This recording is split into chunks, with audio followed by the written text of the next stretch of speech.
Mia, hauhitaji kuwa na mpenzi ili uwe na furaha. Basi kwa nini nauma sana kila ninapoona Kirsten hapa? Nahisi kama kuna kitu baya kwangu.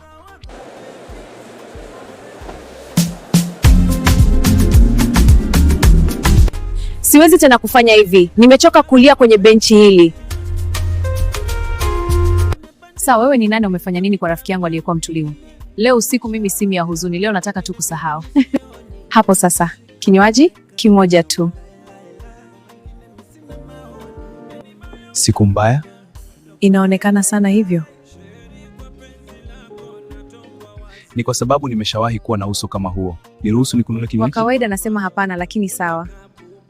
Mimi ni Evan. Mimi ni Mia. Basi Mia, nini kilikufanya utokele usiku? Kwa kweli nilichoka kujisi kama sionekani na mtu. Basi kwangu wewe unaonekana sana. Wewe ni mchangamfu hatari, unajua? Ni mwisho wa wiki tu. Sitaki usiku huu uishe.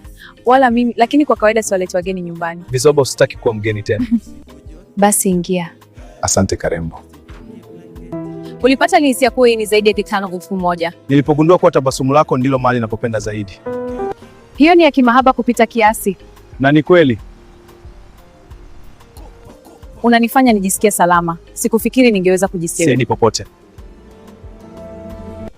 Kwa nini umenileta hapa? Hapa ndipo nilikuwa nalia. Najua, ndio maana tuko hapa.